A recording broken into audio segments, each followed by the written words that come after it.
Hello students, कैसे हैं आप सब लोग। उम्मीद करती हूँ सब अच्छे होंगे और स्वस्थ होंगे।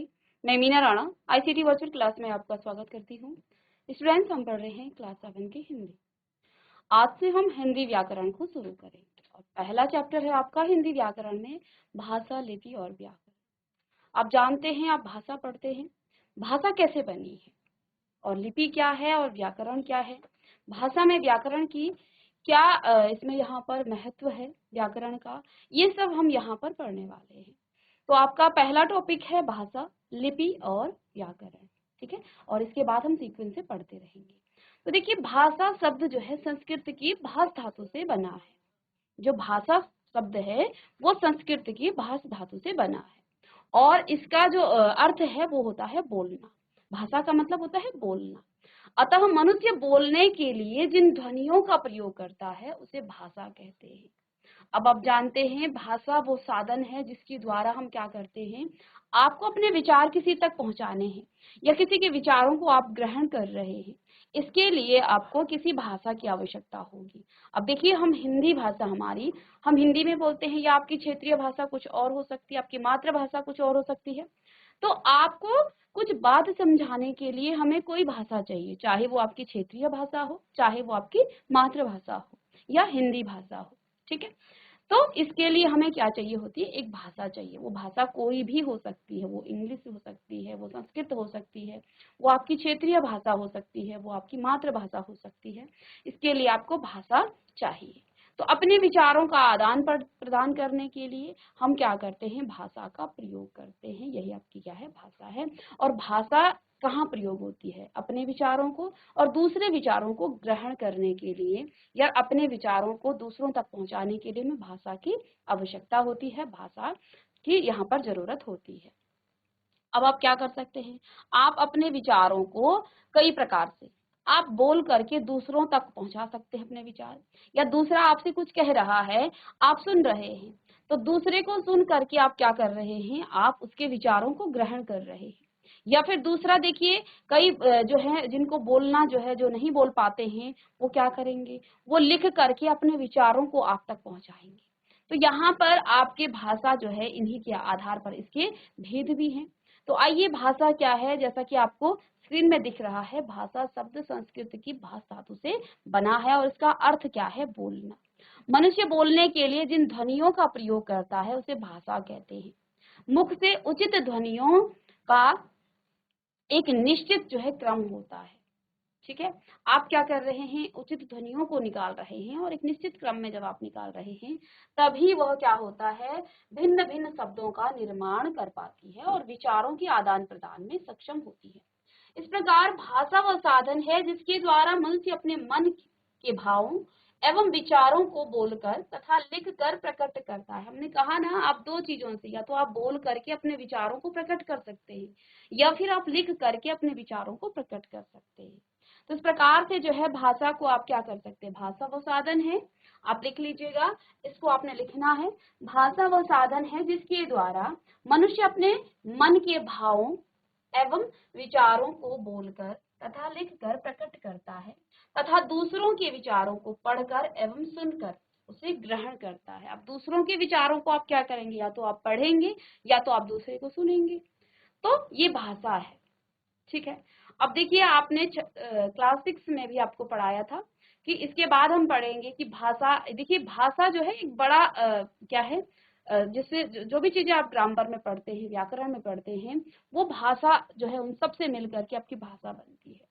अब भाषा की जो सबसे छोटी इकाई है वो है वर्ण, ध्वनि है। ध्वनियों को आपने जब लिखित क्रम में लिखा तो वो वर्ण है। अब हम ग्रामर में, हिंदी व्याकरण में यहाँ पर एक एक करके चैप्टर वाइज इसको पढ़ेंगे। पहले हम भाषा को समझेंगे, लिपि समझेंगे, व्याकरण का जो है यहाँ भाषा में क्या महत्व है ये हम जानेंगे, और इसके बाद अब छोटी जो भाषा की सबसे छोटी इकाई है उसको हम डिटेल में पढ़ने वाले हैं, ठीक है ना।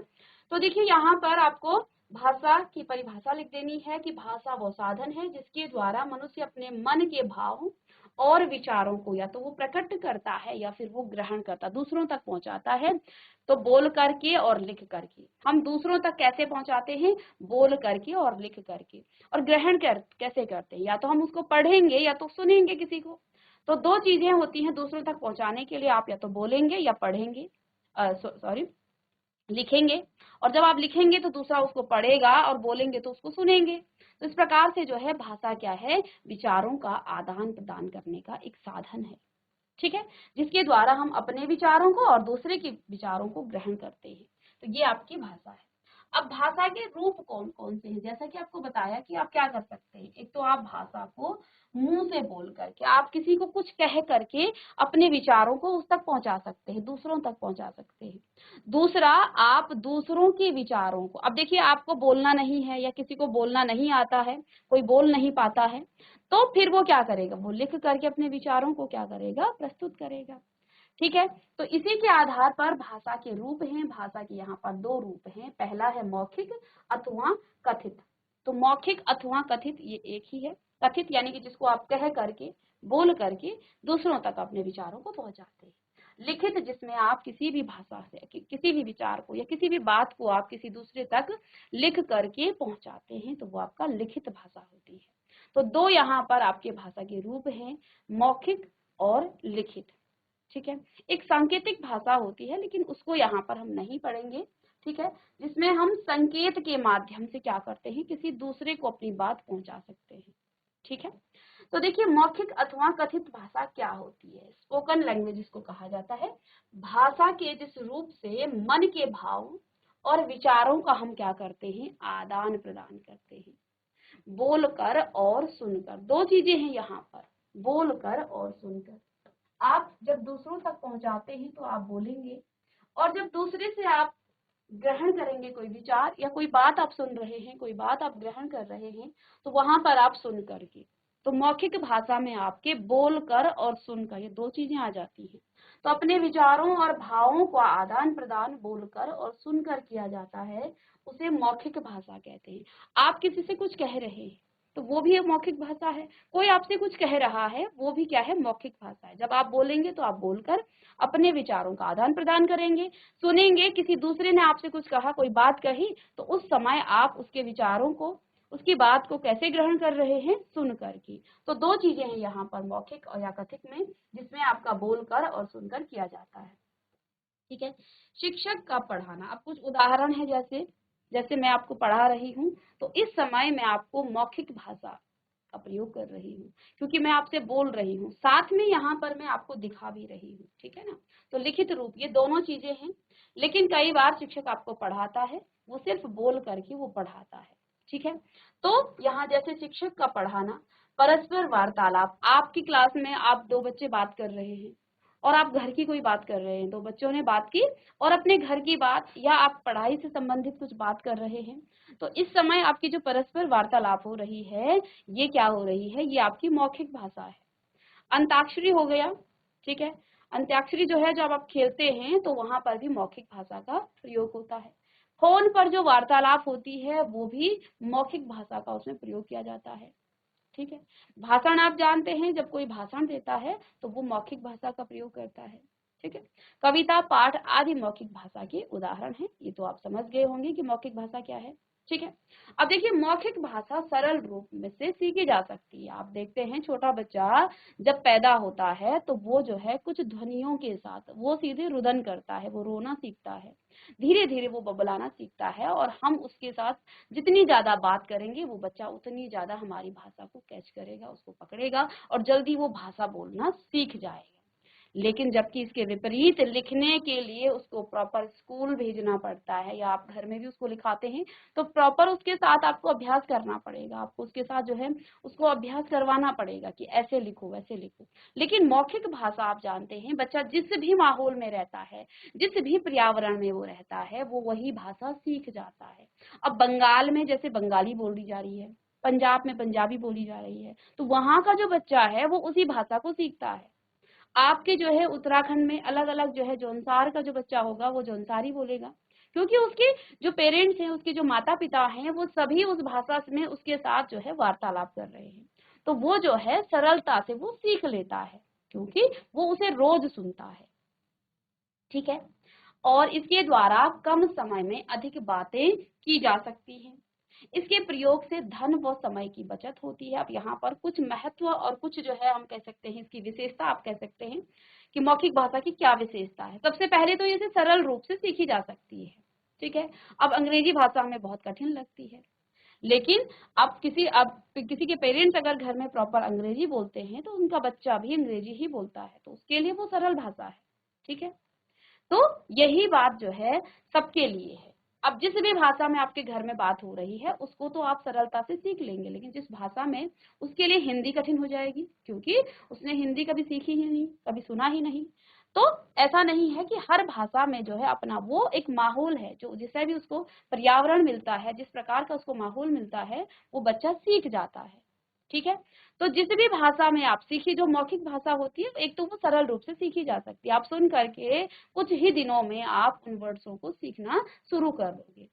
इसके द्वारा कम समय से में जो है अधिक बातें की जा सकती है। आपको जो है किसी से कोई बात करनी है, मुझे आपसे कुछ बात करनी है, तो मैं सीधे आपसे बात करूं तो मौखिक भाषा से जो है कम समय में मैं अधिक बात आपसे कह सकती हूँ।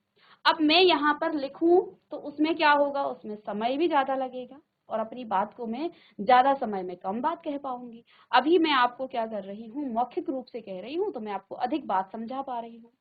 इसके प्रयोग से धन व समय की बचत होती है। देखिए आपको मौखिक भाषा कहीं से भी, देखिए इसमें धन की भी लागत नहीं लगती है, क्योंकि जब आप लिखित भाषा करते हैं आपको कॉपी चाहिए, आपको पेन चाहिए, ठीक है, और समय भी आपको चाहिए उसको लिखने के लिए।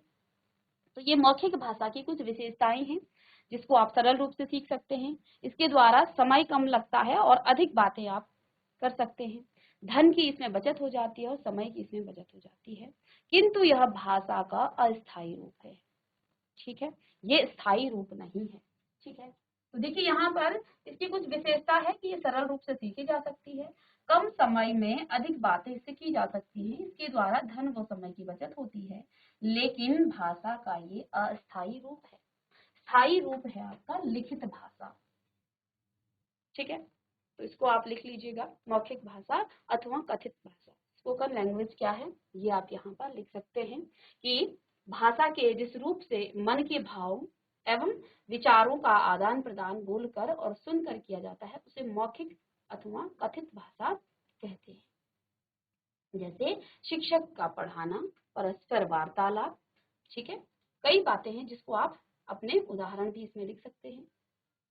मौखिक भाषा सरल रूप से सीखी जा सकती है, ये उसकी कुछ विशेषता है। साथ में इसके द्वारा कम समय में आप अधिक बातें आप कर सकते हैं। इसके प्रयोग से धन व समय की बचत होती है, लेकिन यह भाषा का अस्थायी रूप है। इसके बाद आपका भाषा का दूसरा रूप है लिखित भाषा, रिटन लैंग्वेज, ठीक है, भाषा का लिखित रूप। अब देखिए आप भाषा दो तरीके से सीखते हैं, एक तो मौखिक रूप से जिसको आप अपने घर में ही अपनी मातृभाषा को आप बिना प्रयास किए आप धीरे धीरे स्वयं सीख जाते हैं। लेकिन लिखित भाषा जो है, जिस भाषा के द्वारा, जिस भाषा के जिस रूप से या जिस भाषा के द्वारा मन के भावों एवं विचारों का आदान प्रदान लिखकर और पढ़कर, यहाँ वहां हमने क्या कहा था, बोलकर और सुनकर, यहाँ या तो आप लिखेंगे या पढ़ेंगे, दो चीजें हैं, ठीक है। तो ये भी आपका पढ़ना भी एक लिखित रूप ही है, क्योंकि वो किसी ने लिखा है और अब आप उसको पढ़ रहे हैं, ठीक है। उसे लिखित भाषा कहते हैं।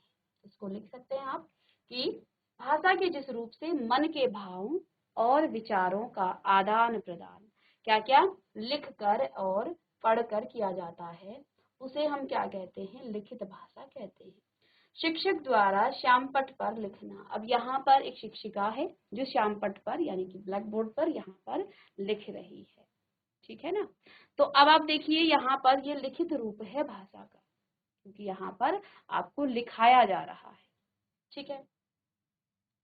समाचार पत्र पत्रिकाएं, अब समाचार पत्र पत्रिकाएं क्या है, वो भी आपके लिखित रूप है, क्योंकि उसमें किसी ने लिखा है और उस लिखित रूप को आप पढ़ करके क्या कर रहे हैं, विचारों को और जो आपके समाचार हैं, जो आपकी सूचनाएं हैं, उनको आप क्या कर रहे हो, ग्रहण कर रहे हो। तो ये आपका लिखित रूप हो गया, लिखित भाषा हो गई, ठीक है। इसी प्रकार से आपका छात्रों द्वारा पत्र लिखना, ये भी लिखित रूप है। कहानी लिखना, लिखित फैक्ट्स आदि लिखित भाषा के उदाहरण, ठीक है। और अब देखिए मोबाइल पर जब आप बात करते हैं, फोन पर जब आप बात करते हैं, तो वो आपकी क्या है, मौखिक भाषा है। लेकिन जब आप व्हाट्सएप पर चैट वगैरह करते हैं तो वो आपके क्या हो जाएगी, वो आपके लिखित भाषा हो जाती है। ठीक है, क्योंकि वहां पर आप लिख करके क्या कर रहे हैं, अपनी बात को दूसरे तक पहुंचा रहे हैं। लिखित भाषा प्रयत्न पूर्वक सीखी जाती है। अब इसके भी यहाँ पर कुछ विशेषता कह सकते हैं आप, कि वो प्रयत्न पूर्वक सीखी जाती है। लिखित भाषा को आप सरलता से नहीं सीखते हैं, प्रॉपर आपको स्कूल जाना पड़ेगा। ठीक है, या फिर आप घर में भी आप सीख रहे हैं तो वहां पर भी आपको क्या करना पड़ेगा, वहां भी आपको प्रयत्न करना पड़ेगा, तब जाकर के आप लिखित भाषा को सीख सकते हैं। यह भाषा का स्थायी रूप है। जैसे मौखिक भाषा को हमने अस्थायी रूप कहा था, लेकिन जो लिखित भाषा है ये भाषा का अस्थायी रूप है, सॉरी स्थायी रूप है। भाषा का लिखित रूप अधिक महत्वपूर्ण है, क्योंकि इसके द्वारा हम अपने विचारों को लाखों लोगों तक पहुंचा सकते हैं तथा लंबे समय तक इसे सुरक्षित रख सकते हैं। ये ज्यादा जो है क्या है, महत्वपूर्ण है लिखित भाषा। अब यहाँ पर देखिए, ये जो आप देख रहे हैं स्क्रीन पर, ये भी एक लिखित भाषा है। इसको मैं पढ़ करके आपको सुना रही हूँ, साथ में आपको समझा रही हूँ। अब आप देखिए बहुत सारे बच्चे यहाँ पर जुड़े हुए हैं। अब ये लिखित भाषा है, इससे जो है कई बच्चे इसको पढ़ेंगे, कई इसको सुनेंगे, तो ये ज्यादा प्रभावशाली है। मौखिक भाषा क्या है, जो कहीं लिखित ना हो, जिसको आप स्वयं से कह रहे हैं। ठीक है, और मौखिक भाषा देखिए आपकी बुक्स है, जैसे जो आपकी किताबें हैं वो जो है कई बच्चों को बांटी जाती है, सभी बच्चों के पास है, तो वो लिखित रूप है भाषा का। ठीक है ना, तो ये जो है ज्यादा प्रभावपूर्ण है। और साथ में ये प्रयत्न पूर्वक होती है। जब आप भाषा सीखने जाते हैं, छोटी क्लासेस में आप जाते हैं, नर्सरी में जब आप जाते हैं, तो सबसे पहले तो आपको इस प्रकार से लाइनें जो है, इस प्रकार सीधी लाइनें ऐसे जो है सिखाया जाता है टीचर के द्वारा। फिर आप इस प्रकार से टेढ़ी तिरछी लाइनों को सीखते हैं। ठीक है, फिर इस प्रकार से आप कर्व बनाना सीखते हैं, और लास्ट में फिर आप अ बनाने में भी आपको कितना प्रयत्न करना पड़ता है ना। पहले आप उ बनाते हैं और फिर आप अ बनाते हैं। तो लिखित भाषा जो है आसान नहीं है, जबकि आप मौखिक भाषा को कहीं से भी सीखते हो, अपने मुंह से आप उसका अनुकरण करके आप उस भाषा को सीख जाते हैं। ठीक है, जबकि इसके विपरीत लिखित भाषा को प्रयत्न पूर्वक सीखा जाता है। जैसे कि मैंने कहा, जब छोटा बच्चा स्कूल जाता है तो सबसे पहले उसे इस प्रकार की लाइनें खींचना सिखाया जाता है। ठीक है, तो वो तिरछी लाइनें, फिर इस प्रकार से सीधी लाइनें, फिर इस प्रकार से कर्व बनाना सिखाया जाता है, और इसके बाद बहुत प्रयत्न के बाद उसको इस प्रकार से ओ आता है बनाना, फिर तब जाकर के वो अ बनाता है। ठीक है ना, तो बहुत प्रयत्न इसको जो है प्रयत्न के द्वारा इसको सीखा जाता है। साथ में ये भाषा का स्थायी रूप है, अधिक महत्वपूर्ण है, क्योंकि इसके द्वारा अपने विचारों को लाखों लोगों तक आप पहुंचा सकते हैं। अब कोई बुक छप गई है, मैंने यहाँ पर बहुत कुछ बोल दिया है, ठीक है ना, कोई बुक छप गई तो वो तो लाखों लोगों तक पहुंचेगी, लेकिन मैंने कुछ कहा वो कुछ चंद लोगों के पास ही, जो सुन रहे हैं उन्हीं लोगों के पास वो विचार, वो बातें पहुंची। लेकिन वो बुक जो छपी है वो सभी लोगों के पास जाएगी। ठीक है, और वो लाखों लोगों तक अपने विचारों के या उस किताब के माध्यम से जो भी उसमें लिखा है वो सभी लोगों तक पहुंच जाएगी। ठीक है, तो इसके द्वारा और लंबे समय तक इसे सुरक्षित रख सकते हैं। ठीक है, चलिए अब इसके बाद देखिए, जैसे यहाँ पर हमने भाषा के दो रूप पढ़े हैं, तीसरा है जैसे संकेतिक भाषा, सिंबॉलिक लैंग्वेज। ठीक है, संकेतों अथवा इशारों के द्वारा मन के भावों एवं विचारों को व्यक्त करने की प्रक्रिया सांकेतिक भाषा कहलाती है। ठीक है, सांकेतिक भाषा का प्रयोग सभी प्रकार के विचारों को प्रकट करने के लिए नहीं किया जा सकता है। देखिए कुछ संकेतों के लिए तो हम करते हैं, जैसे आपने चौराहे पर देखा होगा, यातायात नियंत्रण करता सिपाही जो है क्या करता है, वो संकेत के द्वारा आपको जो है बातें बताता है।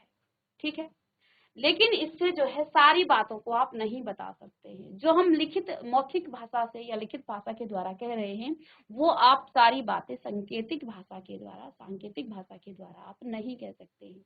ठीक है, अब इसके कुछ उदाहरण, जैसे कि आप चौराहे पर यातायात नियंत्रण करता हुआ सिपाही, मूक बधिर व्यक्तियों का वार्तालाप, जो बोल नहीं सकते हैं तो उनका वार्तालाप होता है, तो अपनी बातों को समझ जाते हैं।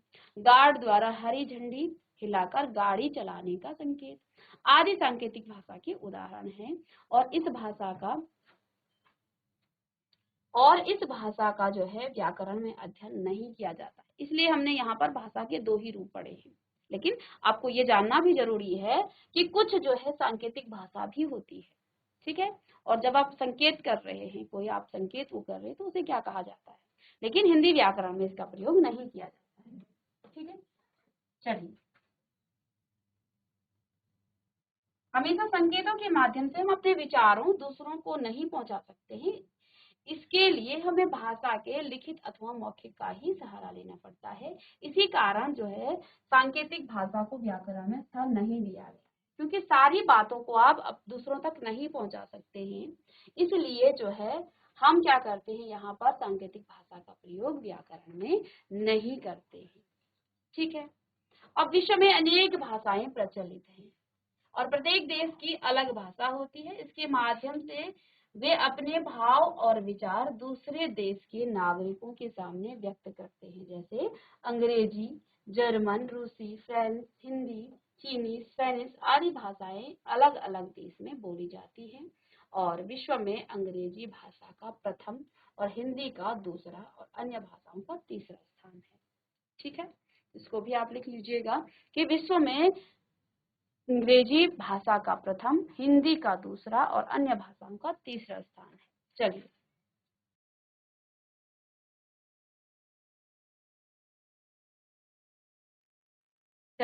तो इस प्रकार से हमने यहाँ पर भाषा के बारे में, भाषा क्या है, भाषा के कौन कौन से रूप हैं और ये जो रूप हैं ये कहाँ प्रयोग होते हैं, किसका कितना महत्व है।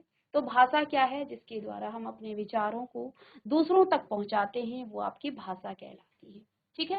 भाषा के यहाँ पर हिंदी व्याकरण में दो रूप हमने पढ़े, पहला मौखिक और दूसरा आपका लिखित। मौखिक भाषा जिसमें हम क्या करते हैं, अपने विचारों का आदान प्रदान बोलकर और सुनकर करते हैं, वह आपकी मौखिक भाषा या कथित भाषा कहलाती है। जैसे शिक्षक आपको पढ़ा रहा है, ठीक है, आप अपनी ही क्लास में आप वार्तालाप कर रहे हैं, बात कर रहे हैं, तो ये आपकी मौखिक भाषा के अंतर्गत आएगा। साथ में यहाँ पर लिखित भाषा, अब मौखिक भाषा का क्या महत्व है, क्या इसकी जो है विशेषता है। सबसे पहले ये सरल रूप से सीखी जा सकती है, इसके द्वारा आप कम समय में अधिक बातों को क्या कर सकते हैं, दूसरों तक पहुंचा सकते हैं और इसके प्रयोग से धन व समय की बचत होती है। किंतु ये भाषा का अस्थायी रूप है, लेकिन इसके विपरीत लिखित भाषा को आप जो है क्या होता है, जिसमें आप क्या करते हैं, अपने विचारों और भावों का आदान प्रदान सबसे पहले तो आप पढ़कर और लिखकर करेंगे। और देखिए यहाँ पर लिखित भाषा प्रयत्न पूर्वक सीखी जाती है, इसको सीखने के लिए आपको प्रयत्न करना पड़ेगा। साथ में ये भाषा का स्थायी रूप है और लिखित जो है भाषा अधिक महत्वपूर्ण है, क्योंकि इसके द्वारा हम अपने विचारों को लाखों लोगों तक पहुंचा सकते हैं। कुछ सांकेतिक भाषा होती है जिसके द्वारा हम संकेत के माध्यम से क्या करते हैं, दूसरे को अपनी बात पहुंचाते हैं। जैसे आपने चौराहे पर सिपाही देखा होगा जो यातायात को नियंत्रित करता है, ठीक है। और अब यहाँ पर देखिए भारत की भाषा है, ये बहुत जरूरी है कि हमें अपने देश में कौन कौन सी भाषाएं हैं ये जानना जरूरी है। भारत विविधताओं का देश है, आप जानते हैं हमारे भारत देश में विभिन्न प्रकार की जातियां भाषाएं बोली जाती हैं, अनेक प्रकार की जो यहाँ जो है वेशभूषा, हमारी संस्कृति जो है, तो इसलिए भारत को विविधताओं का देश कहा गया है, ठीक है। यहाँ पर अनेक जाति धर्म के लोग रहते हैं, यहाँ अलग अलग भाषाएं बोली जाती हैं। जैसे महाराष्ट्र में क्या बोला जाता है, मराठी, बंगाल में बंगाली, असम में असमी और केरल में मलयालम, तमिलनाडु में तमिल और गुजरात में गुजराती आदि। हमारे देश में बोली जाने वाली ऐसी 22 भाषाओं को संविधान में मान्यता प्रदान है, ठीक है। ये आपका सामान्य ज्ञान का प्रश्न भी बन जाता है कि हमारे संविधान में जो है 22 भाषाओं को मान्यता प्रदान है, ठीक है, और हिंदी को राष्ट्रभाषा तथा राजभाषा घोषित किया गया है, ठीक है। भारतीय संविधान में मान्यता प्राप्त 22 भाषाएं इस प्रकार से हैं, कौन कौन सी हैं, इनको लिख लीजिएगा, असमी, बंगाली, मलयालम, सिंधी, उर्दू, बोडो, कन्नड़, मणिपुरी, तमिल, उड़िया, गुजराती, नेपाली, कश्मीरी, तेलुगु, पंजाबी, कोंकणी, डोंगरी, संथाली और मराठी, संस्कृत, मैथिली और हिंदी। ये 22 भाषाएं हैं हमारे संविधान में जिनको मान्यता प्राप्त है। इन सभी भाषाओं को आप लिखेंगे और इसके बाद हम जानेंगे मातृभाषा क्या होती है, जिसको आप मदर टंग भी कहते हैं, और राष्ट्रभाषा जो आपकी नेशनल लैंग्वेज कहलाती है। इन दोनों में क्या डिफरेंस है, क्या इनमें अंतर है, इनके बारे में हम जानेंगे अब। तो पहले आप इन 22 भाषाओं को लिखिएगा कि संविधान में हमारे 22 भाषाओं को मान्यता प्राप्त की गई है। भारतीय संविधान में मान्यता प्राप्त 22 भाषाएं कौन कौन सी हैं? असमी, बंगाली, मलयालम, सिंधी, उर्दू, बोडो, कन्नड़, मणिपुरी, तमिल, उड़िया, गुजराती, नेपाली, कश्मीरी, तेलुगु, पंजाबी, कोंकणी, डोंगरी, संथाली, मराठी, संस्कृत, मैथिली और हिंदी। चलिए इन 22 भाषाओं को आप अपनी नोटबुक में लिखिएगा, क्योंकि ये आपका सामान्य ज्ञान का प्रश्न भी बन जाता है। क्योंकि हम हिंदी भाषा के बारे में पढ़ रहे हैं तो हमें ये भी पता होना चाहिए कि हमारे संविधान में हिंदी का क्या स्थान है। ठीक है, अब इसके बाद आपके पास मातृभाषा किसे कहते हैं? Mother tongue. मातृभाषा किसे कहते हैं? मातृभाषा का जो शाब्दिक अर्थ है वो है मातृ अर्थात माँ, भाषा अर्थात बोली जाने वाली भाषा, माँ द्वारा या परिवार द्वारा बोली जाने वाली भाषा। बच्चा जिस परिवार में पलता और बड़ा होता है उसी परिवार में वो बोली जाने वाली भाषा को भी सबसे पहले समझना और बोलना सीखता है। ठीक है, ये आप जानते हैं, इससे पहले भी हमने ये बताया कि बच्चा जिस भी भाषा के संपर्क में आएगा वो उसी भाषा को सबसे पहले सीखेगा। ठीक है, तो ये जो है आपकी क्या है? मातृभाषा कहलाती है, यही भाषा उसकी मातृभाषा कहलाती है। अब हो सकता है किसी बच्चे की जो माँ या परिवार द्वारा बोली जाने वाली भाषा हिंदी हो तो उसकी मातृभाषा हिंदी ही होगी, लेकिन पंजाबी का जो पंजाबी बोलने वाला जो परिवार है उसकी मातृभाषा हिंदी नहीं होगी, उसकी मातृभाषा पंजाबी होगी, क्योंकि उसके माता पिता उसका परिवार पंजाबी बोलता है तो वो पंजाबी ही उसकी मातृभाषा होगी। ठीक है, क्योंकि उसके परिवार उसने जो सबसे पहले भाषा सीखी वो पंजाबी सीखी। ठीक है, तमिलनाडु में तमिल जैसे बोली जाती है तो वहां के लोगों की जो भाषा मातृभाषा है वो तमिल है। गुजरात में जैसे गुजराती बोली जाती है तो वहां के लोगों की मातृभाषा गुजराती है। ठीक है, तो इस प्रकार से मातृभाषा क्या होती है? मातृभाषा मातृ अर्थात माँ द्वारा, भाषा अर्थात बोली जाने वाली भाषा, तो माँ या परिवार के द्वारा बोली जाने वाली भाषा ही मातृभाषा होगी। अब कोई बच्चा ऐसे माहौल में है जहाँ अंग्रेजी बोली जाती है तो उसकी मातृभाषा अंग्रेजी है। ठीक है, तो यहाँ पर मातृभाषा क्या होता है? जो वो अपने परिवार से सीखता है, जो अपने माँ से सीखता है, अपने परिवार से वो सीखता है, उसी को वो सबसे पहले बोलना और समझना सीखता है, तो उसे ही हम मातृभाषा कहते हैं। इसके बाद दूसरा यहाँ पर राष्ट्रभाषा आती है। एक होती है मातृभाषा और दूसरी होती है राष्ट्रभाषा। तो देखिए, राष्ट्रभाषा आपकी नेशनल लैंग्वेज, ऐसी भाषा जो देश में अधिकतम लोगों द्वारा बोली और समझी जाती है। ठीक है, वह उस देश की राष्ट्रभाषा कहलाती है। तो राष्ट्रभाषा जो अधिकतर लोगों के द्वारा बोली जाती है। भारत में हिंदी भाषा को राष्ट्रभाषा का स्थान मिला है। ठीक है ना, तो हमारी राष्ट्रभाषा है हिंदी। ठीक है, लेकिन मातृभाषा सभी की हिंदी हो ये जरूरी नहीं है, क्योंकि हर किसी की अपनी मातृभाषा हो सकती है। हमारे परिवार में जो भी भाषा बोली जाएगी वो आपकी मातृभाषा कहलाएगी। ठीक है, अब यहाँ पर आप इसको जल्दी से नोट डाउन कर लीजिएगा, मातृभाषा और राष्ट्रभाषा। ठीक है, तो हिंदी, भारत देश में हिंदी हमारी क्या है? राष्ट्रभाषा है, क्योंकि हिंदी ज्यादा बोली जाती है। ठीक है ना। चलिए, इसके बाद हम जो आपके प्रादेशिक भाषा है, स्टेट लैंग्वेज है, इसको हम नेक्स्ट क्लास में पढ़ेंगे। तो मिलते हैं नेक्स्ट लेक्चर में, तब तक के लिए थैंक यू।